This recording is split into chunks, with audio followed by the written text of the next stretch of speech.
Wow, talaga ang dami natin natutunan mula kay Nina sa Kotek Medical Museum. Alright, mamaya more of Nina, pero ngayon naman, mula Taft Avenue sa Pasay City, mapunta tayo sa Parañaque at kamustahin natin si William. At ngayon naman, Bob, tawagin natin ang ating kasamang si Nina sa Medical Museum. Yeah. Kung Tektay Medical Museum. Alright. Nina! Yes, thank you so much guys. Sabi nga nila, hindi ka makakapunta sa iyong paroroonan kung hindi ka marunong lumingon sa iyong pinanggalingan. Kaya nga dito sa Kotek Museum, meron silang history ng healthcare dito sa Pilipinas. At yan ang ikikwento sa atin ngayon ni Dr. Willie Ong. Good morning po. Good morning sa ating mga televiewers. Good morning to you, Nina. Sir, ikwento nyo nga sa amin, paano ba nagsimula yung healthcare dito sa Pilipinas? Siyempre, noong panahon kasi before the Spaniards, medyo naniniwala tayo sa mga santos, hindi pala santos, sa mga kung ano-anong dibuho na nakakapagpagaling sa atin. Pero after that, ano po yung nangyari sa ating healthcare, yung ating medical healthcare na po? Bali, during the Spanish time, marami tayong mga hospitals na naitayo, almost 100 or more. Kaya lang nung Spanish time, wala pang ganong mga doctors. Okay? Kaya ang mga nagtatayo nito, ang mga pare, ang mga madre, sila ang nagbabantay nitong mga hospitals. Tapos nung dumating yung mga Americans, dito tayo nagkaroon ng mga high-tech, yung mga bagong mga hospital, mga gamit, at tuloy-tuloy na yung improvement up to the present time. Dito po nakikita ko UST. Ito po ba ang una nating medical school? Ito yung una nating medical school, nandito sa baba ang una nating medical school, yan. Yan ang magiging UST. 1887, this is an actual picture of 1887. Ito pa yung nasa Intramuros. Hindi pa yung nasa... Tama kanina. So, nakuha pa namin tong actual photograph sa Spain. Okay, doon pa pala nakuha, ano?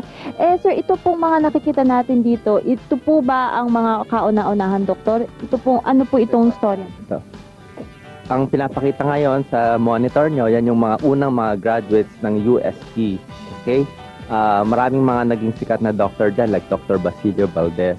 Actually, ang UST ngayon, they will soon be celebrating their 400 years. Okay? Sa 2011. So, itong mga picture na to, nakuha to nung 1911. So, 300-year anniversary nila yan. Noong Spanish time po ba, pati po ba Pilipino o yung mga tinatawag nilang elite na Filipino, pwede nang magdoktor doon? Or purely for Spanish lang ang pwedeng makapasok? Pwede lang magdoktor ay yung mga kalalakihan.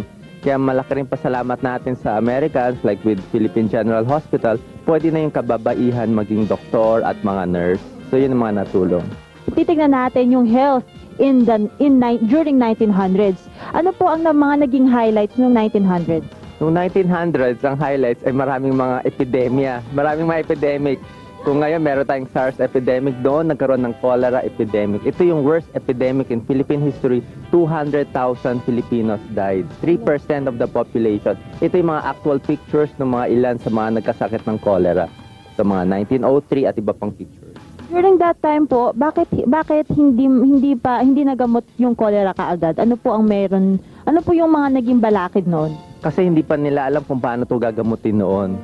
Hindi katulad ngayon, meron na tayong mga gamot at mga antibiotics para gamutin ito. Magandang picture ito, si Dr. Honoria Acosta Sison. Siya ang kauna-unahing babae na naging doktor. First lady doctor. Nag-graduate siya ng 1912. Yung pala ating kauna, may girl power na rin pala noong mga 1900s. Itong picture na to ay mga babies sa Philippine General Hospital. Ang cute na mga babies. This is 1911 at sikat ang mga nakaletrato dyan. Sino po ito? 19 babies less than 10 days old. Okay. Dito naman, papasok na tayo sa 1910. Ano po ang mga significant changes natin at mga improvements natin? Ito siguro ang first graduating class ng mga nurses dito sa PGH. Papakita natin. First batch of nursing graduates. Okay, ito po yung PGH noon. Oo. Napakaganda ng Philippine General Hospital. Ito yung Taft Avenue. Kung makikita nyo, wala lahat. Very clean. Traffic. Ito po ang Philippine General Hospital ng 1911. Okay. Ngayon, sa 1920s naman, ano naman po yung ating makikita na mga pagbabago? 1920s and 1930s po. 1920s and 1930s, ito yung pinapasa na ng mga Americans, yung mga health mga hospitals natin, pinapasa na sa mga Pilipino. Kaya Pilipino na ang namamahalan. So, Pansin ko po, parang nagkaroon na sila ng awareness campaign ng mga panahong to. Parang meron na silang sanitary measures against preventable diseases. Ano po ba to? Ito na po ba yung era na nagbibigay na sila ng information kung paano maiwasan yung mga... tama ka again, Nina. Parang very magaling na magaling si Nina. Noong 1900 up to 1920s, ito yung tinatawag ng golden era of public health. Dito nila natutunan na kailangan maghugas ng kamay, maglinis ng bahay, para hindi magkasakit. Dito nga rin po ata yung taon kung saan sinasabi nila dapat magkaroon na ng comfort rooms ang bawat tahanan. Kasi before that, wala pa eh. Dito nila sinabi na dapat maging malinis tayo. And nandito na tayo sa 1940s, gera. Naging okay pa rin po ba ang ating healthcare noong panahon ng gera? Parang medyo naging magulo ata, ano? Tama, nung Japanese time, nasira ang mga programa natin sa health sector. Halos hindi na tuloy ang mga vaccination program at marami pang mga program.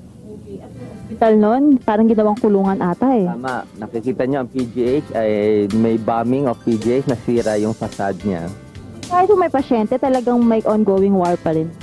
Oo, kasi nagtatago yung mga Japanese soldiers dun sa loob eh. So, sinugod sila. Anong picture na yon? Parang nakaka-alarma naman. Hindi po x-ray yan. Dibdib yan ng mga American GI, mga prisoners of war. Pabayaan ng mga tao nung World War II. So anyway, ngayon pupunta tayo sa 1950s. Parang liberation time. Panahon na medyo nagsisimula tayo. Okay, ano ito pong si Dr. Fidel Mundo? Yan, si Dr. Fidel Mundo noong 1951. Wow, si Dr. Fidel. Napakaganda ng clinic niya at I'm sure na-interview pa rin siya sa Damayan. Damayan. Ito, pinapakita natin ang picture ng WHO Manila office noong 1960. Itong picture naman sa may kanan, ito yung mga babies sa Fabella Hospital. Hindi po sila twins, meron sila kanya-kanyang numero para hindi magpalit-palit yung mga babies. Yung tagal na pala ng Fabella. At meron na tayong ginagamit na mga equipment. Heart lang. Ito yung kauna-unahang heart lung machine na ginagamit para sa mga bypass patients. Ano po yan? Ito naman sa baba ang unang cobalt therapy ng Dr. Jose Reyes Memorial Hospital. Noong 1960s po, ano-ano po yung mga ospital na makikita natin? Marami ng hospital. Okay. Ito yung mga itsura ng mga hospitals noong 1960s. Pakita natin itong isa. Ito ang dating Lacson Memorial Hospital, pero ngayon ay hospital na ng Maynila. Okay? At National Orthopedic. Yan pa rin po ba yung nasa Quezon City? Yes, pareho pa rin yan. Pero itong picture ay nakuha noong 1967. Philippine Cancer Society. Sir, from 1970s hanggang ngayon, briefly po, ano po yung mga naging improvements natin? Or nag-improve ba tayo? Yun ang tanong. May konting improvement, pero marami pa rin dapat pagtuunan ng pansin. Sir, sa mga kapwa nyo doktor, alam natin, hindi naman talaga kaila na medyo nababawasan na yung doktor natin. Ano po yung mensahe nyo sa kanila? Ang maganda siguro, aralin natin itong medical history natin, tignan natin paano tayo nag-umpisa. At dahil dito, siguro maisip natin kung ano magagawa natin para sa ating bayan, lalo natin mapasigla at mapaganda ang kalusugan ng ating bayan. Maraming salamat po.